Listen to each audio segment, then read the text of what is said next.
All right, welcome to another episode of Survival Mode. And I am super excited because today we have brain cancer survivor Wendy Santana. As you may recall, Wendy is known in the brain tumor community and beyond for the work she does with her blog, Second Chance to Live. One of the things Wendy shared when I previously had her on the show is that she has a suggested reading page on her website where you could find links to several of the authors she's interviewed and blogged about. And we have Maria Quiban Whitesell. She's a meteorologist on the West Coast. Maria can be found giving the Los Angeles weather forecast on Good Day LA Fox 11 Morning News daily from 7 to 10:30 a.m. Maria is also the author of You Can't Do It Alone, A Widow's Journey Through Loss, Grief, and Life After. Maria emceed the American Brain Tumor Association's BT 5K Los Angeles event a few months ago. Wendy was on the BT 5K planning committee and her team, Second Chance to Live, and was involved for 5 years in a row. And I was on it, which was super fun. We had an amazing time and we contributed to an amazing cause, which is the American Brain Tumor Association.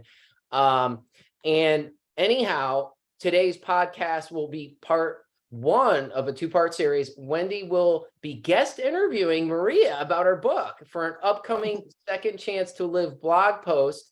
And I'll be following up with a second interview at a later date. And I'm super excited for this. And this is awesome. So Wendy, take it away. Thank you, Todd. And welcome, Maria. It's great to see both of you. And Todd, I just want to add that you participated in our event virtually, because that is important, as it virtually gives us all kinds of options, and we enjoyed having you. Maria, not only are you a mom, meteorologist, TV personality, and author, you also became a primary caregiver to your husband and the love of your life, Sean. Just after your son, Gus, turned 5, Sean tragically lost his life after an 18-month battle with glioblastoma, GBM, the deadliest form of brain cancer. On behalf of the brain tumor community, I am truly sorry that you and your family had to endure such a devastating loss. I'm really sorry. It's just heartbreaking. I am also grateful, however, that you chose to share your story in such a beautifully written memoir. You Can't Do It Alone. Throughout your book, you address several important issues related to being a primary caregiver to a person with a terminal illness. You also provided important guidance about how to include children in the difficult conversations surrounding illness and death. There is a lot to unpack, and that is why we're breaking this up into two issues or two podcasts. And I have several questions related to your book. Conducting this interview on camera versus in writing has really opened my eyes to the difference between the two formats. As you know, both of you know, I wrote a very long introduction of you and your book for my blog. Guess I'm concise, challenged. No, you have a lot to share. I'm laughing at my own jokes, but yeah, I'm kind of struggle being concise. But since there's no point in wasting time today providing an infinite monologue to explain what you have accomplished through your book, I've settled on the following 11 words, which consist of 6 adjectives followed by 5 nouns that I believe capture the essence of your book. Honest, healing, helpful, interesting, informative, insightful, community, family, hope, joy, and love. So, Mm. in the spirit of jumping right in, I'll start with a loaded question. December marked 7 years since Sean's passing. How are you and Gus doing? We're doing pretty good. We're doing pretty good, I have to say. First of all, though, before I get into the answer of that question, thank you so much for inviting me to be a part of your blog post and to be a part of this podcast. I tell everybody when I'm asked to speak about the book, it truly heals my heart. And I thank you for helping me heal my heart by talking about the book, by talking about Sean, and hopefully helping in some way by sharing our story, another family deal and cope with a diagnosis like brain cancer and glioblastoma, and also loss and grief. So from the bottom of my heart, I thank you for having me on today. How are we doing? We're doing pretty good. We went through the 7th year, and sometimes it's still, we're still there. Sometimes it feels like it was 7 months ago rather than 7 years. I've decided that it's always going to be difficult. It's always going to trigger emotions that bring us back sometimes to just days before Sean passed away. And that's just how it's going to be. I'm just thankful that we have this amazing village, this circle of friends and family that is a community for us, that is such a safe space. And we are allowed to be sad and also happy at the same time at the way we are continuing to choose joy and choosing to live the best lives that we can possibly live, and honoring Sean and really not letting him down. We're trying to make him proud because that was a promise we made to him, and we will continue to do that in order to make him proud. We will continue to choose joy and live as best of a life that we can for the remainder of the time that we're here. Such good messages in all of that. Does the loss and grief get any easier? You know, sometimes I want to say yes, in the sense that I think the pain is always going to be there. It's painful. I'm not going to lie to you. But I think what makes it easier is that it's now familiar. And I feel like we're getting used to the pain in the sense, or we're getting used to those moments in the year and the time, and think, oh, ow, you know, I recognize that. I feel this way because of XYZ, because the holidays are coming, because his birthday is coming, or that moment is coming. And so in a sense, it's easier because now we can recognize why certain things are happening. But as far as going through those moments, it's still as painful, and we still feel that vacuum without him and that loss. And we miss him so much still, every day.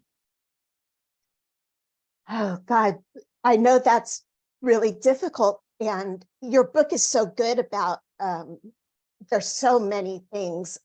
It's a love story. It's heartwarming and heart-wrenching. But it's really helpful to people in the brain tumor community. I wish everyone could read it, and beyond, of course, anyone dealing with a terminal illness, because it's so practical. You also provide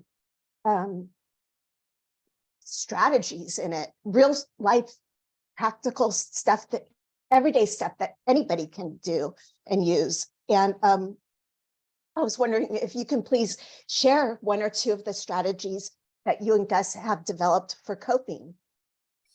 Yeah, I mean, the first thing that comes to mind is, first of all, I wrote the book as part of a promise I made for Sean.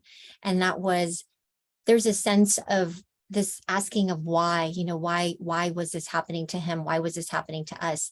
And we thought that maybe this was a part of our purpose, was to acknowledge the fact that I wore a microphone every day and that he was a writer by profession. And we thought, there's not much information about how to navigate brain cancer and a diagnosis like this and the treatments and how complex this disease really is. How many tumors there are, over 100 and something tumors out there. So that was one of the reasons why I wrote this book, to try to share some of the strategies that we learned along the way. I know that I learned some from a group that I had met through UCLA and the UCLA brain cancer support group. And it's not for the brain cancer patients, but this was a support group for caregivers.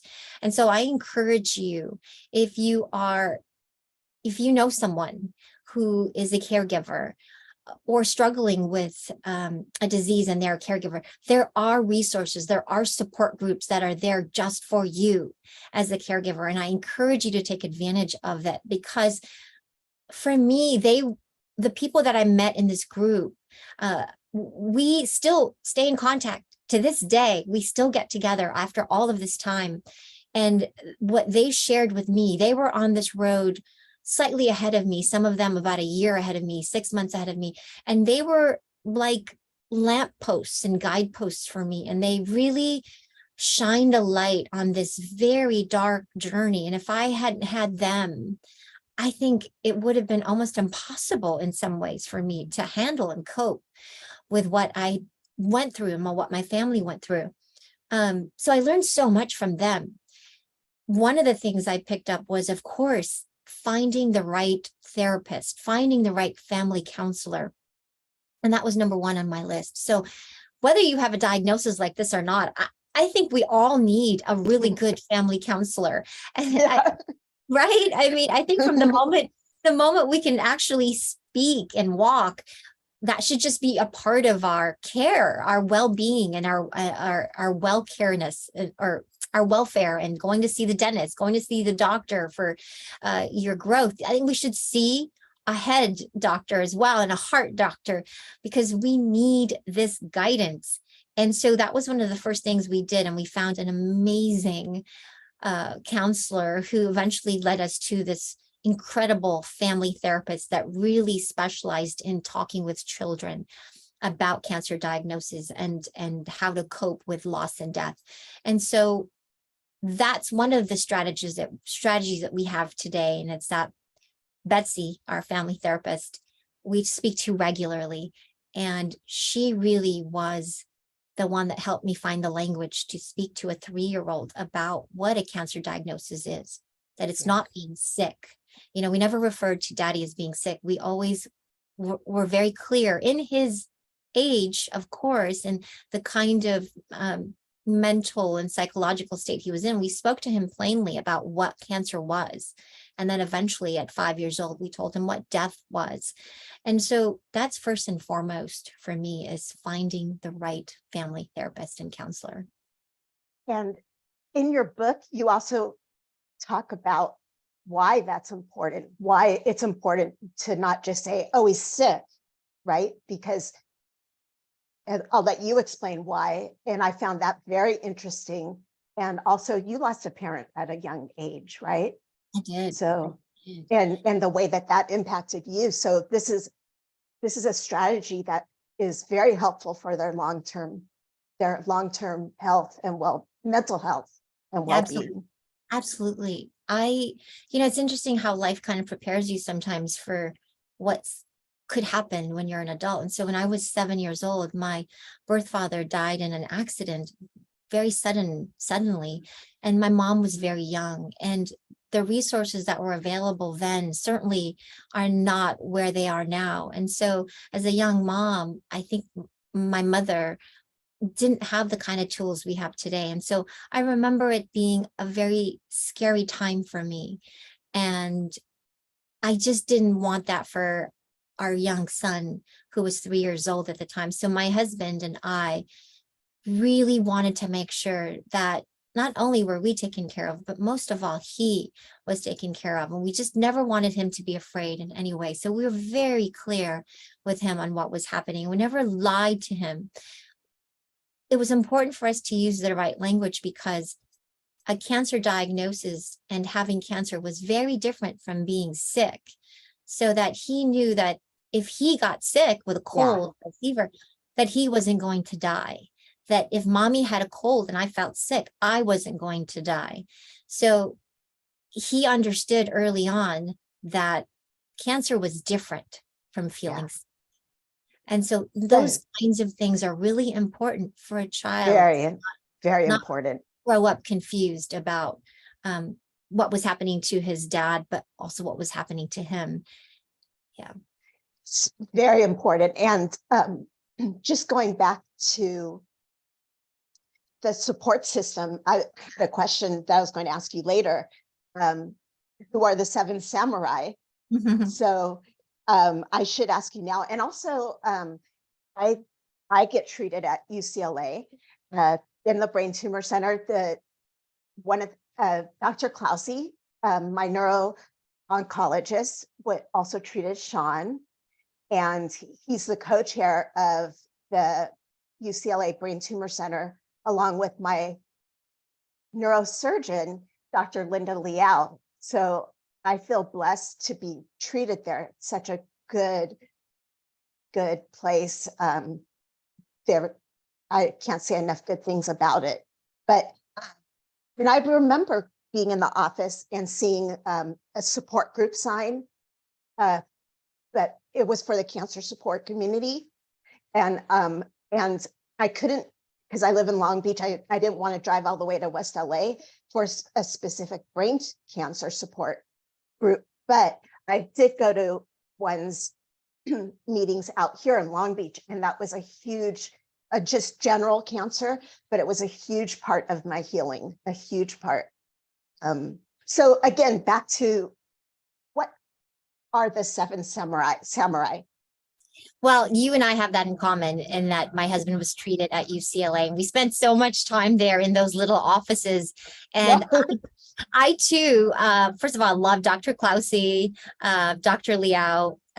They are really an incredible part of an amazing team there at UCLA. And that's actually very important too, making sure you know where to go to find the best treatment and the most advanced treatment. And these guys are just top notch in the country. As far as the 7 samurai, I saw the same flyers that you saw every time we would go in for an appointment with my late husband. And I ignored them. I thought to myself, I don't need to do that. We're going to beat this. We're part of the statistic that's going to beat this cancer. And I don't need to be in a room full of other people who are so sad and just, without hope.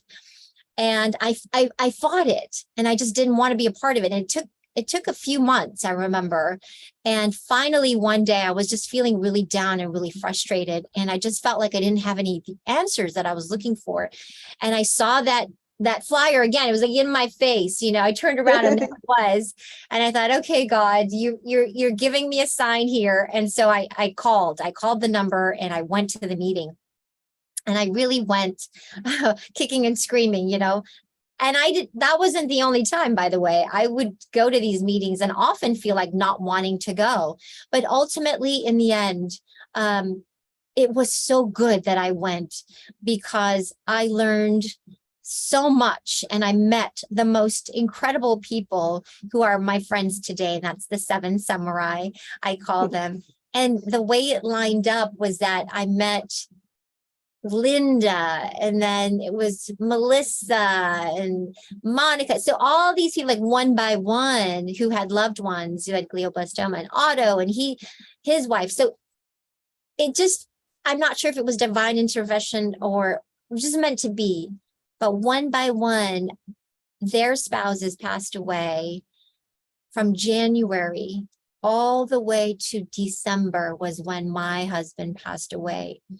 And for some reason, it just all clicked during that time where they would give me information about the latest clinical trial, or they were feeling certain kinds of symptoms, and then I wasn't quite aware of that, but then I remembered them talking about it before, and then when I recognized them in my husband, then I knew, and then I kicked into gear, and then if I had a question, I would call them, and it was just an incredible resource for me that, oh my gosh, if I didn't have them, I truly would have been in even bigger basket case and have been even more frightened. And it was frightened as it was frightening. I was so terrified. I just could not imagine that road without them that entire time. So I am forever grateful to the samurai for just the love and guidance they gave me, and the hope they gave me and continue to give me.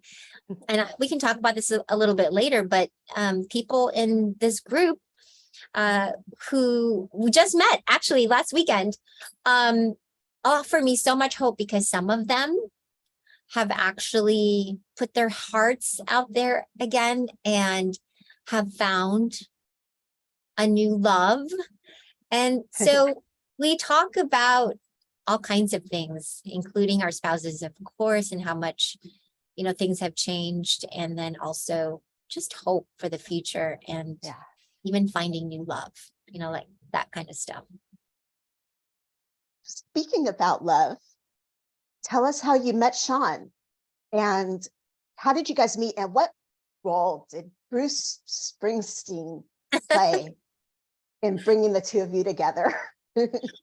I love that you ask about Bruce Springsteen as well, because he's such an integral part of our relationship, how we met.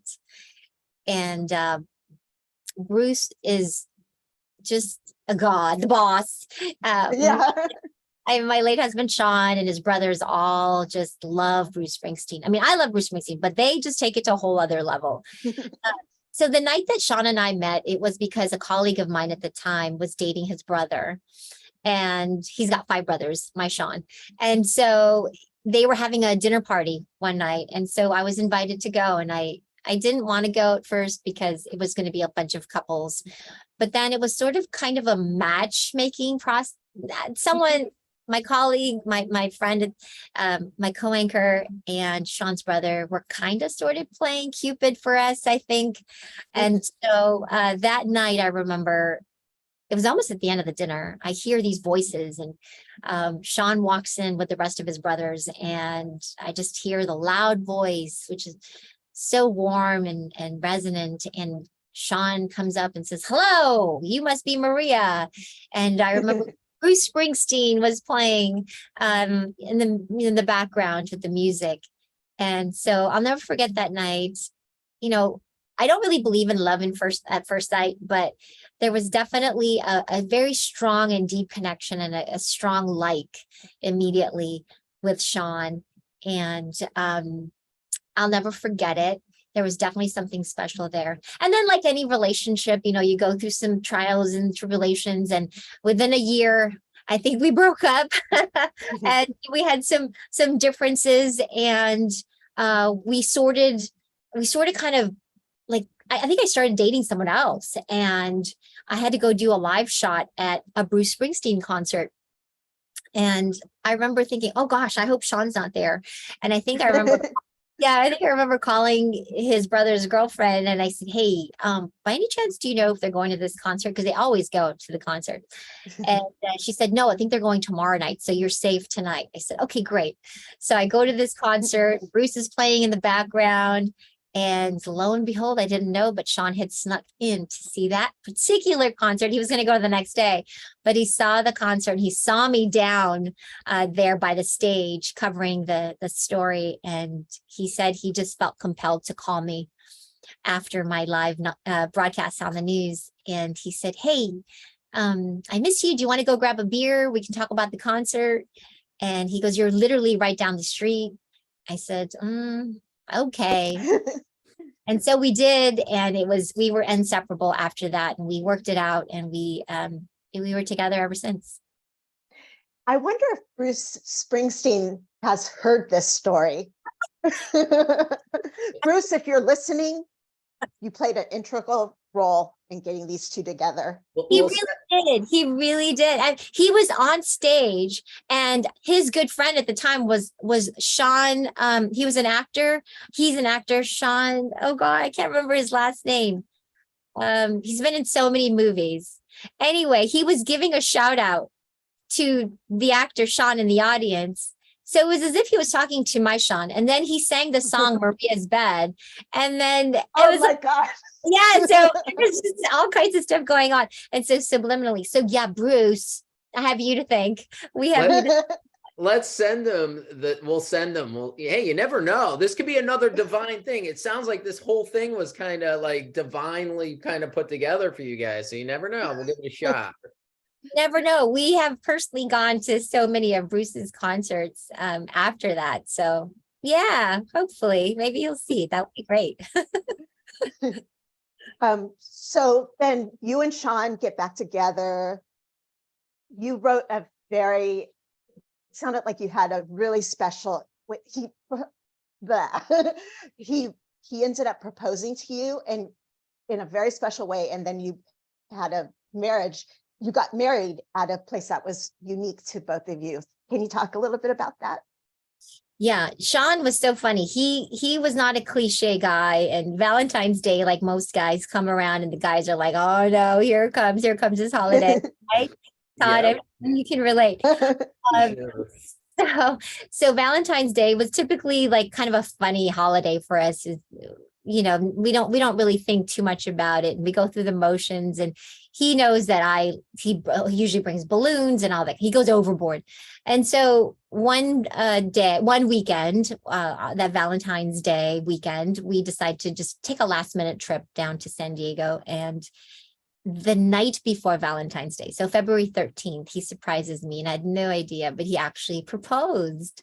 And yeah, so it was a surprise to me. I was already married before. I had an older son. I didn't need to get married. I wasn't wanting to necessarily do that, but he'd never been married. So he proposed, and then we talked about trying for a baby together because he didn't have any children. I had one son from a previous marriage. And so we decided to get married, and it happened quickly. He proposed in February, and we said, well, let's do it right away. Why not? He's like, okay, let's do it. So we got married in September, and we decided to get married in New York City, which is a place that's very special to both of us. We love it. I grew up in Hawaii. I'd always wanted to live in New York City at some point in my life. So, we thought, well, we fantasized about it. He lived in New York City on and off, working on different television shows. And so we had a good friend. He had a really good friend who owned a house in the Village. And so we got married there. We asked if we could get married in our friend's library. He has this big home that it used to be a public library, actually. And then Tom Fontana bought it and renovated it and turned it into his private library. And so we got married there, and it was an amazing weekend with just our family and very close friends. And it was just a day and a weekend to remember. And it was very, very special. Sounds beautiful. And I can't think of two states that are more different than Hawaii and New York. They're both islands, they're both islands. And so I guess now I need to go back to the more, I just need to ask, what do you recall about the day that you learned about Sean's diagnosis? Yes. Just a little bit of history before the diagnosis. Gus had just turned 3, and Sean had just turned 50, and we hadn't been on a vacation together, he and I. And so for his 50th birthday, his brothers gifted him with a trip to Paris, which we'd both never been to, this city of lights and this romantic city. So we thought this is a great time for us to go. Gus is and older. Everyone needs brothers like that. Right? They're the best. I know Sean's brothers are amazing. They're so wonderful, all of them, and their wives are incredible. I just love them. They're my people. They're my family as well. And now I can talk about that later, how close we still are to this day. But yes, his brothers gifted us, I should say, for 50th birthday, a trip to Paris. And so we were looking forward to it so much. We'd both been working nonstop as usual. We're two working parent home. And so I worked very early in the morning. Sean was a writer, so he was constantly on deadline writing. And so we decided we're going to go to Paris. My parents were going to come and stay with Gus. And so leading up to the trip, we were kind of ships in the night.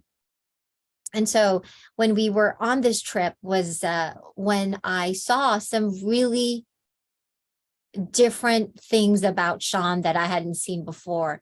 His behavior was very different. He normally planned the itinerary for us when we would go on a trip. He didn't do that. He normally was up before me and would go right and go to the gym and work out before I even woke up. He decided to sleep in during this trip. So that was very odd behavior. He also could not hail a cab when we were in Paris. And now this is a man that lived in New York City who could hail many cabs. He knew exactly how to get a cab. He, for some reason, just forgot how to do it.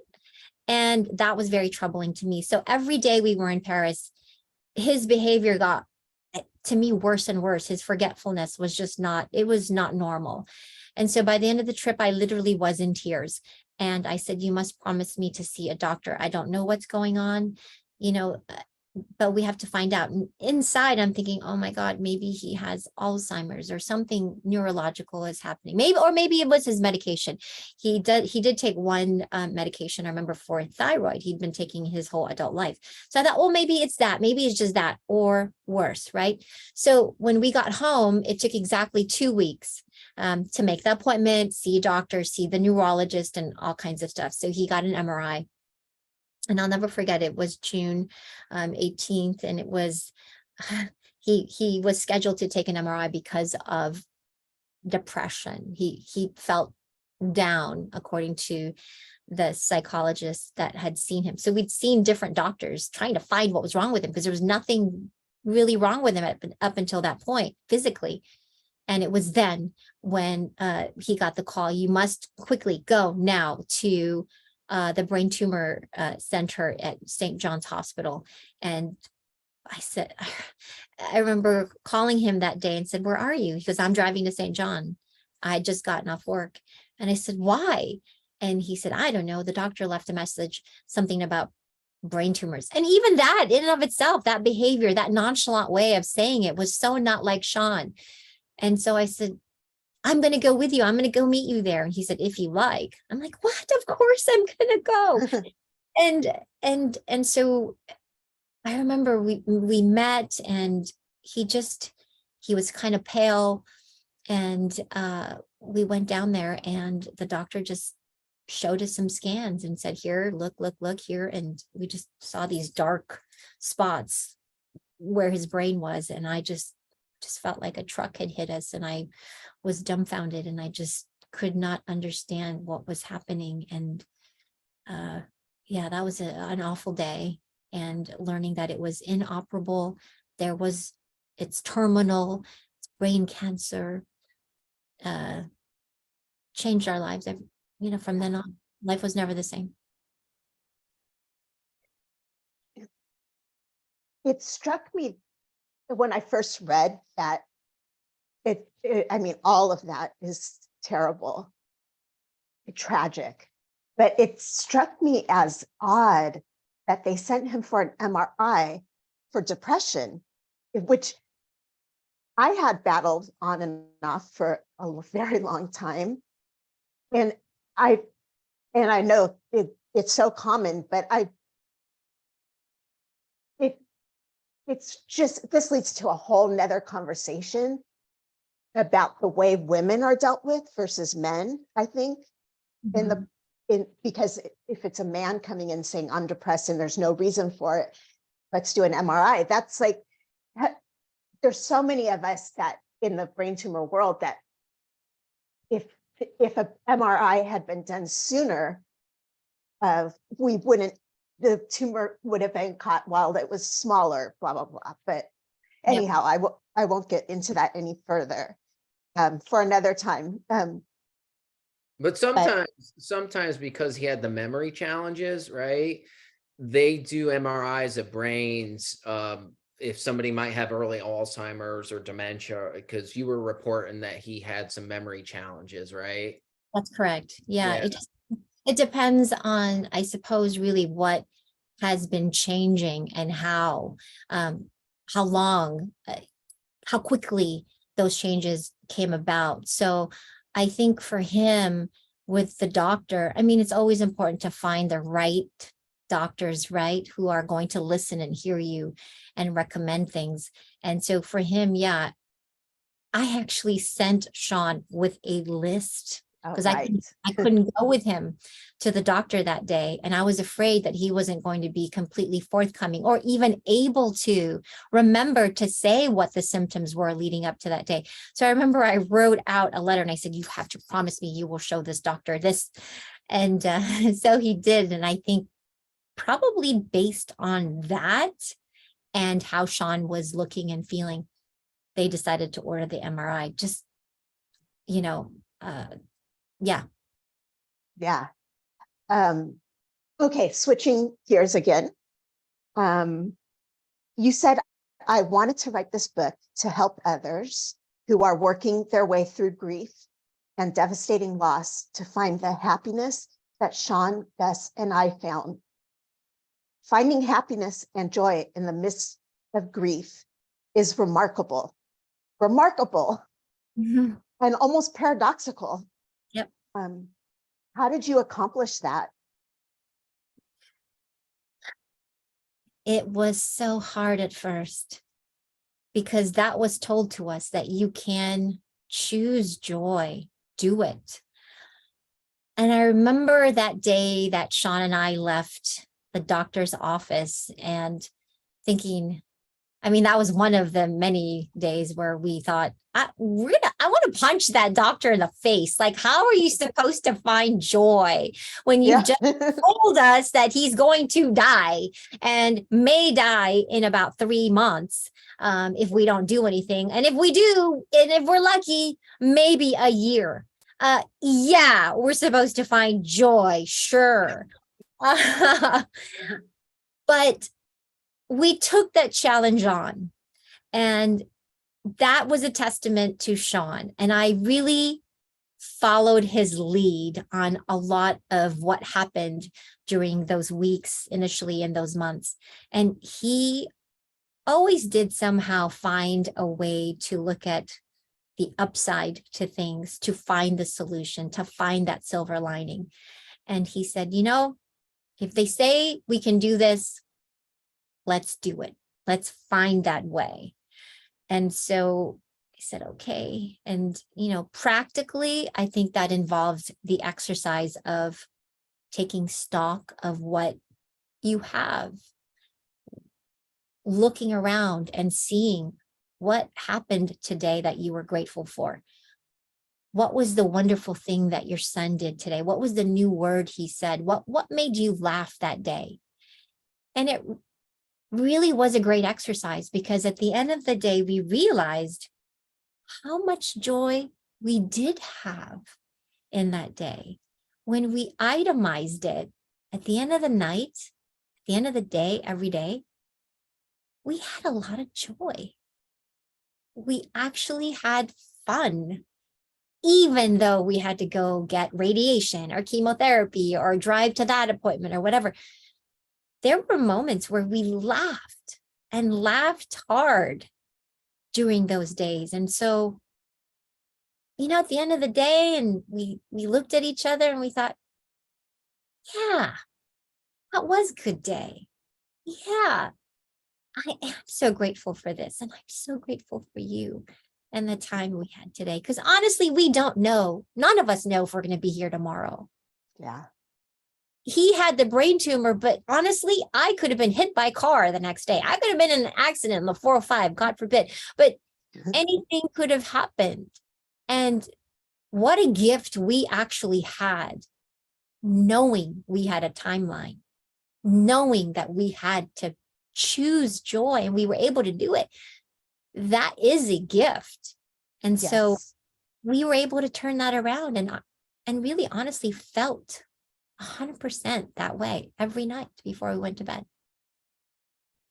That is so beautiful. And I do remember Wow. reading that you wrote, you lived 18 months, it could have been 18 years. You did 18 years worth of living in 18 months.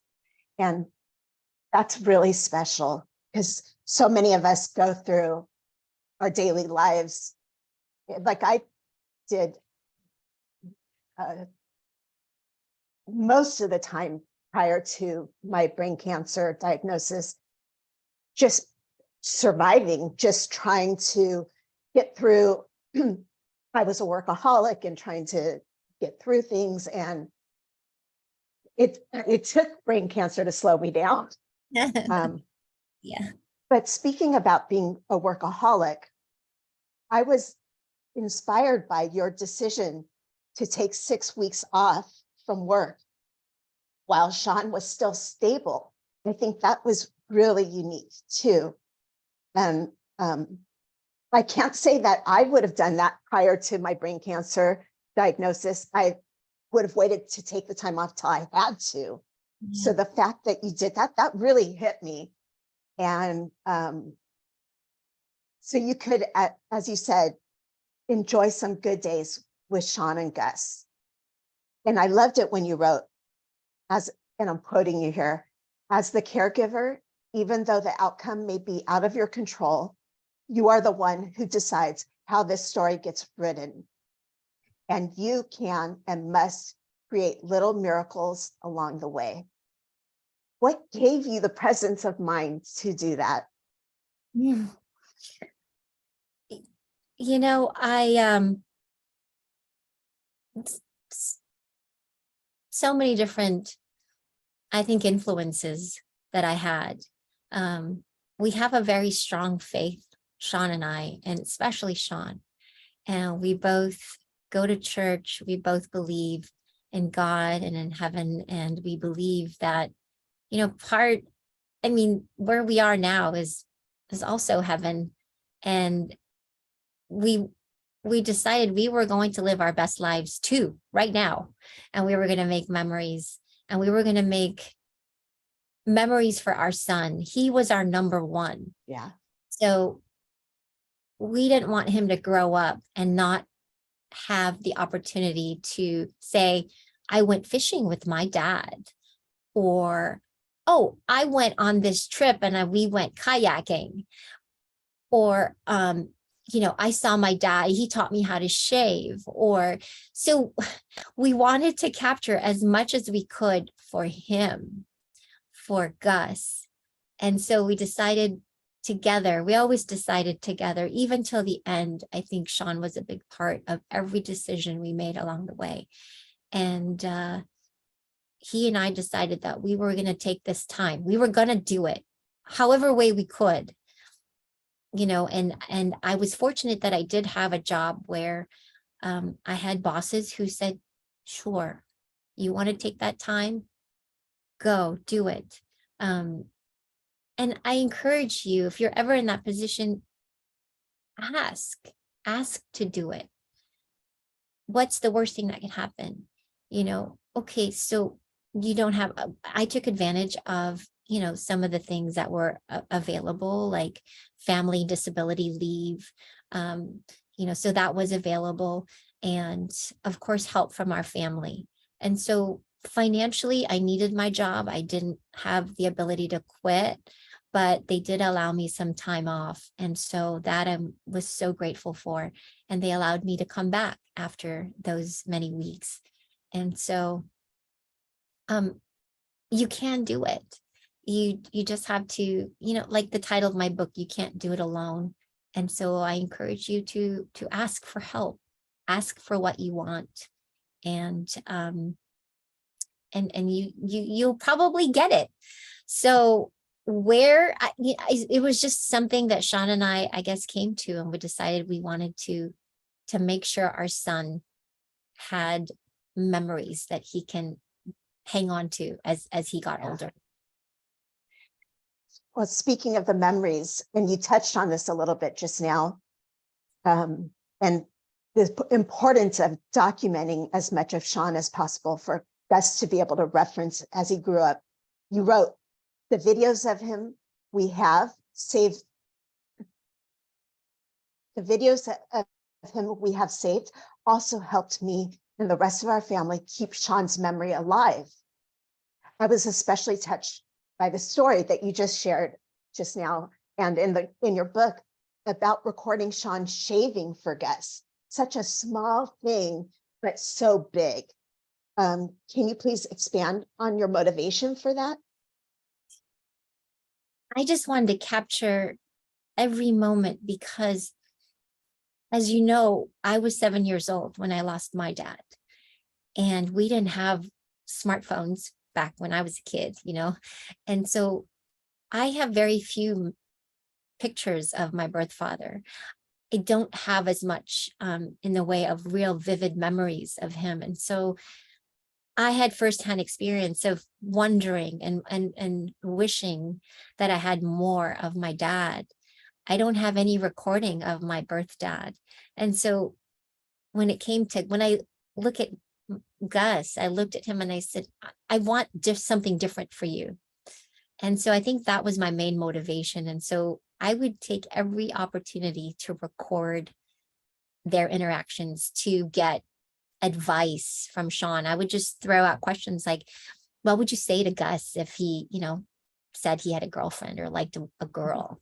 Or, what would you say to him if he is now walking into college? And so I would just ask a billion things as much as I could. And as much as I have on tape, I wish I had more.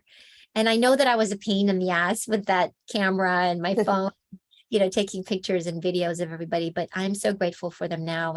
And so is the rest of my family. So be a pain and just use your phone, take a bunch of photos and videos, because it's just fun to have it to look back on later. I think that's an amazing idea, for somebody to do. Wow, I'm blown away by that, actually. And we are fortunate that we do live in a time where we have the technology that makes it so easy to do that. But not everyone would think to do it. So if you don't mind sharing, what is one of Gus's favorite daddy memories? Oh, he says this all the time. One of his favorites probably would have to be getting tickled every night, because that's what they used to do. There was a book called The Tickle Monster.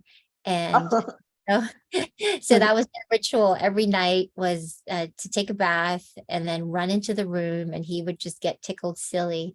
And so he holds that memory so much. Another memory is, of course, playing basketball with his dad at the park. And I do have a lot of pictures and videos of that. And so that's really vivid in his mind. And there's so many running around the couch and playing. That's one. Gus loves to run. He loves sports. So he would just run and run and run. And so he just remembers running with his father. And so, he's got several memories that he really goes to and we talk about often. You did such a good job with that, and with all of it. It sounded like this is very important for caregivers too. It sounded like Sean was willing to try anything and everything to spend more time with you and Gus. You also addressed the struggle you and your family faced when Sean started losing his independence. You said Sean always had the final word when it came to what he would have to endure. What are some of the ways you and your family balanced your concern for Sean's welfare with allowing him to maintain and feeling independent for as long as possible? Yeah, that was a challenge because he was very headstrong and very independent. And so one of the things I remember is that he he did not want to give up on the idea of driving. I remember that was a really scary thing for me, to see him get in his car and drive somewhere every day as his, symptoms would increase and some of the deficits. And so I guess part of it is putting the GPS, find my phone. So I had something that tracked him on my phone. I knew kind of where he was. That worked a lot until he would forget his phone and not bring it. So that was always so worrisome for me. He always wanted to keep going to the gym. And so I would cleverly try to find a way for someone to happen to go to the gym too. Or, Which or wouldn't, which, since he had 5 brothers, and exactly. probably worked out fairly well most of the time, but Yeah, exactly. So someone, was always sort of keeping an eye out, or, I even would call the gym and say, hey, so Sean is going, my husband, and I would know a few of the people there at the gym. And so can you just, keep a, just close eye on him sometimes.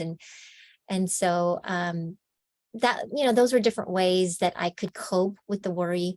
I know that when I would go to work, I put in some cameras, those handy dandy home nanny cams.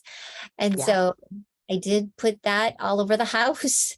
And so I would be able to at least have some sort of comfort at work, knowing that, oh, okay, he's okay, he's fine.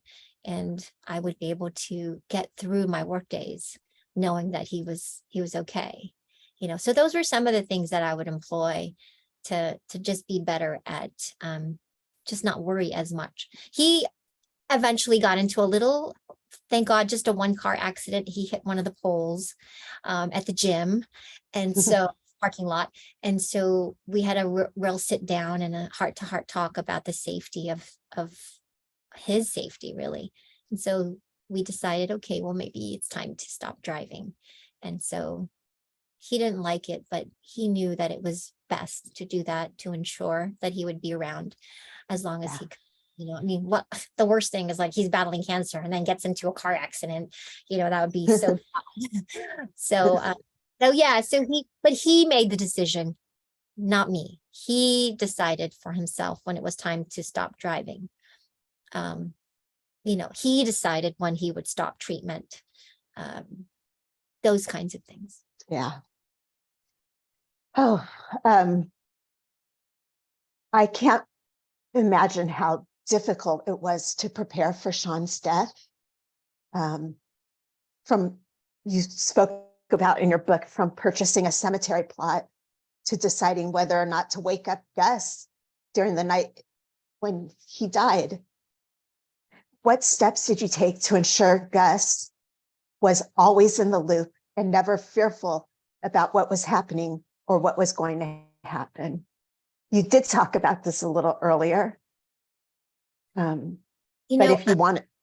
Yeah, I guess making sure that he was always in the loop. I always thought back to when I was 7, to when I was a little girl and a little kid who had just lost her dad in an accident. And I just remember the fear that I felt. And I just always remembered that. And I never wanted him to feel that fear.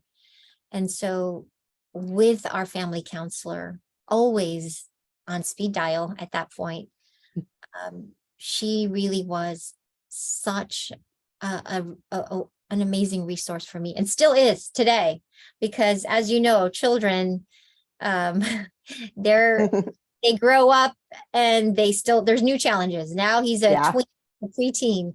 And so there are different things that I just don't have the language and the capability. We all need help.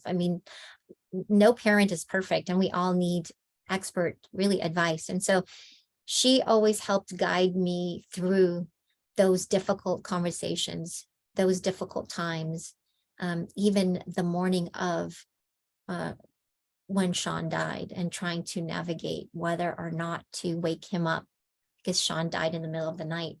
And so, yeah, it helped so much to have that as a resource. Oh, so much in all of that. It just, okay. Almost done with my questions though. I believe people generally have good intentions, but unless they've been in the situation, it's impossible for them to know what is actually helpful. This comes up a lot in the brain tumor community too. One of the things I learned from your book is that part of having an effective support system is being able to set boundaries and communicate what is needed. What are some of the best things people did to support you and your family during the most stressful times? Oh, so much. My family was there from the get-go. From the moment Sean was diagnosed, they were always so willing to help and do anything we needed, even without me having to ask, which I'm so grateful for. But like you just said, you have to set those boundaries. You have to ask for what you want and really manage also that part of caregiving. And I sent out an email at least once a month, once to twice a month. I would send an email to everyone because that was the only way I could communicate to them what was happening. Number one, everyone wants to know, how did the last appointment go? And so I had control and managed that information and was able to say what needed to be said and what we needed in order to continue to work on keeping Sean strong, keeping Gus and myself and our household in order. And so that was a way to communicate. And there's different apps that you can use today, to help you manage that. But at the time, I just remember the easiest for me was just to say, here's what we did today. Here was the appointment. Here's what happened. And here's what we need. And boom, somebody would say, I got that. I'm on it. Okay, good. I've got, his appointment on Tuesday. I'm taking him to there. I've got Gus on Wednesday, taking him on a play date. So it was just that systematic as far as our schedule.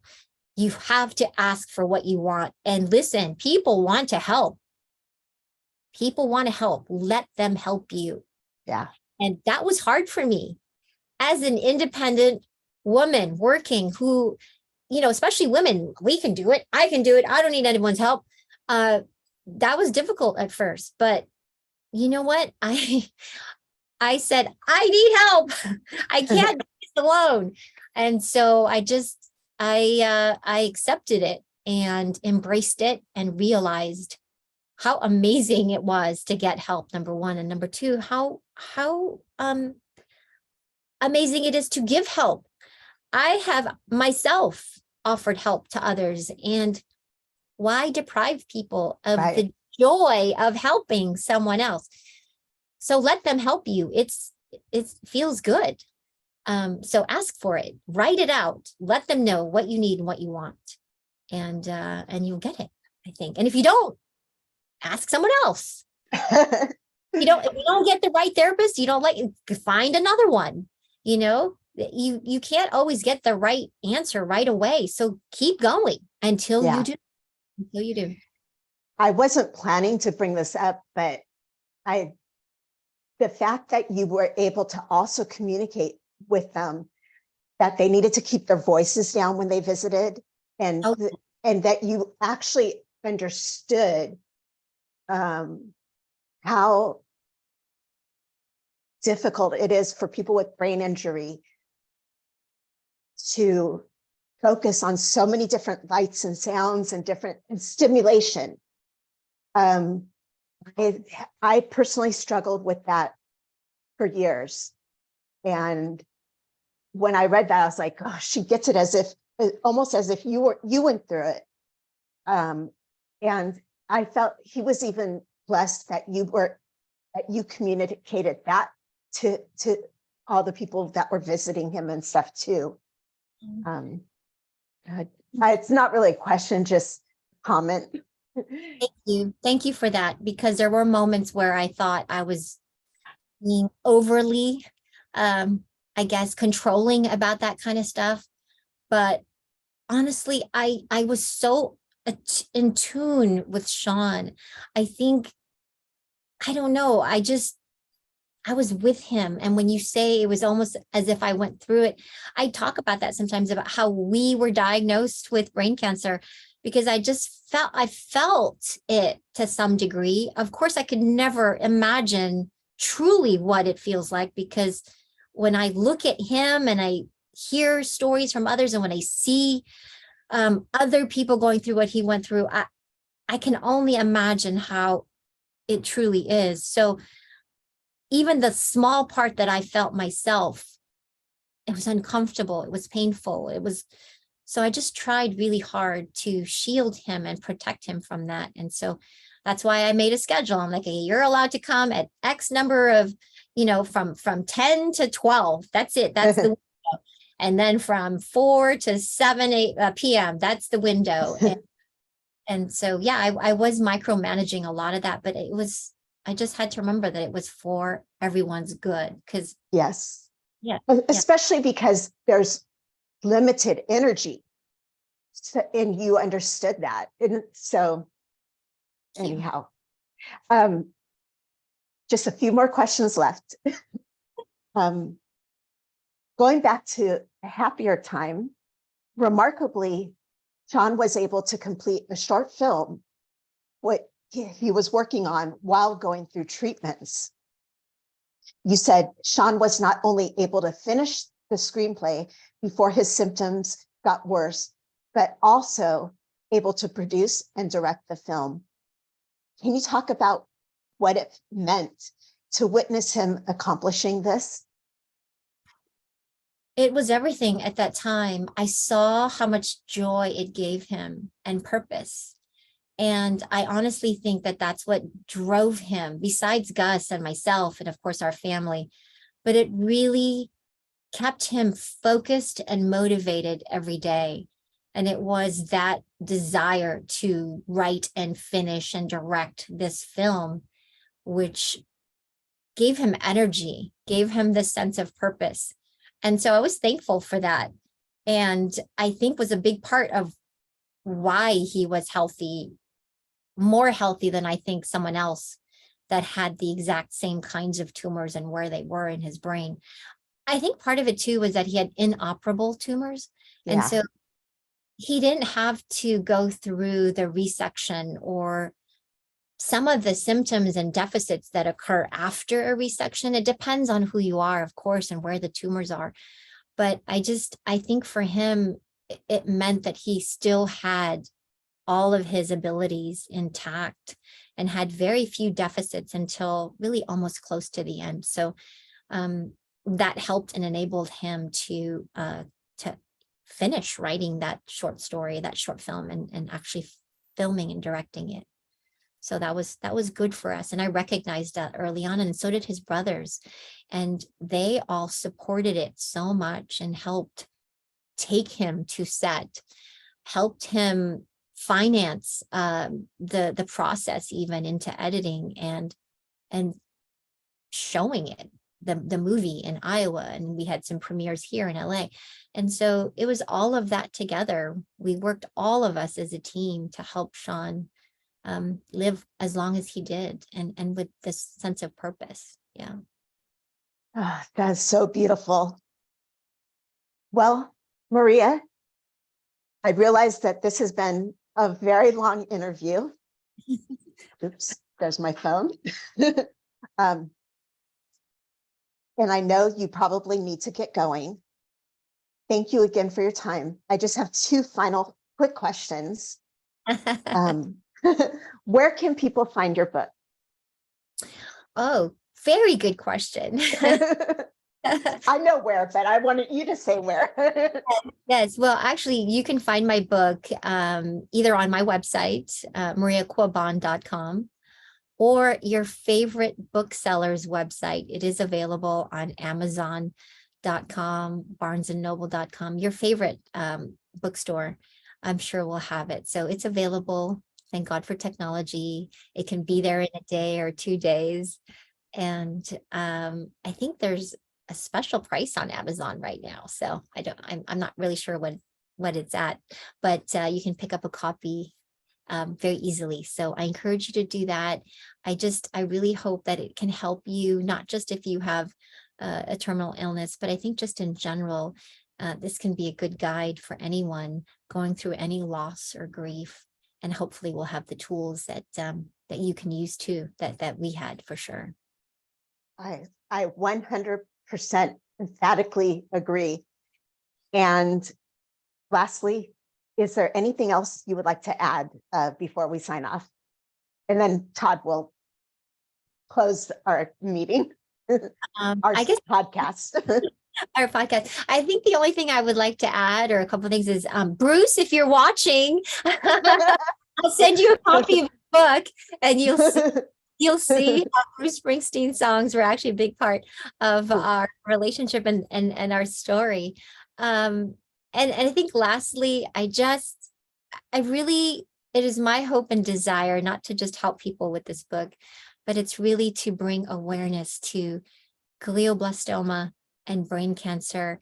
And it is the most, if not one of the most underfunded diseases when it comes to research in our country, in this world. Actually, there's very little advancement in this disease that has happened in the last 50 years. And so we need desperately to find the funding to continue this research. And I hope that this book can continue to bring awareness so that it can inspire more funding for research so that we can find a cure, but maybe inspire someone to study and go into this field of research. And maybe you can be the one to find this cure, because I want this cure to happen in our lifetime. Thank you for saying that, because it's all so true. And that's why I do the A Face of Strength campaign. And I don't know why this cancer gets so much less funding than the other types of cancer, but such good points. And thank you. Thank you for everything, Maria. And thank you, Todd. Todd, what do you want to say? I know you've been biting your tongue. Wendy, you did an amazing job, and thank you for putting all of this together and what you do for the community, for people, that you showcase on your website. And all of the information will be posted in the show notes as well. That Maria talked about, Wendy's blog and all that. I have to say, I was sitting here in awe about this, and I'm really looking forward to a part 2. And I was like, wow, this is amazing what you've done. The information you put out from the heart. I've had my experience with brain tumor, and this, the gut punch, I call it the gut punch. I'm like, oh my God. But what really stuck out, and I just want to say it, is enjoying the good days. When I was diagnosed, like, there was tears running down my eyes, like I was in an ER out of nowhere. And the only thing that mattered were people and just talking to somebody and the experience. Nothing else really mattered. One quick question, and if it's, is how did you come up with the title of your book? What was the inspiration around that? Oh, that was one of my questions that I took out. I was just curious. That's a really good question, because my publisher and I were throwing around different titles, and we couldn't decide, or I couldn't decide on one. There were so many, and we just kept going back to this theme. And even in our conversation today about how I realized just I couldn't do it alone. I had to ask for help here. I had to do this, that. And then it just dawned on us. And it was really, truly the publisher who said, you can't do it alone. That's the title of this book. And so I said, oh, okay, I like it. And so, yeah, so that's kind of how it came about. And the book was actually published right smack in the middle of the pandemic. And so that phrase was mentioned so often during those initial months and years now, really. You can't do it alone. So it's really a theme for all of us, and something that we all have to remember, that we're not meant to do life. We're not meant to go through the good times and the bad times alone, you know? Yeah, that is awesome. And Maria, thank you so much for being part of this and, and sharing the message. We share this podcast through different communities. And I think too, people that are dealing with other types of terminal illness or loss could really benefit from some of the things that you share in that book and that you shared here today. So appreciate you for doing all this, for sure. Oh, thank you. I appreciate you both. And once again, thank you for letting me be here, because it heals my heart, truly, from the bottom of my heart. Thank you. Awesome. Thank you. Thank you. And you guys have a great day.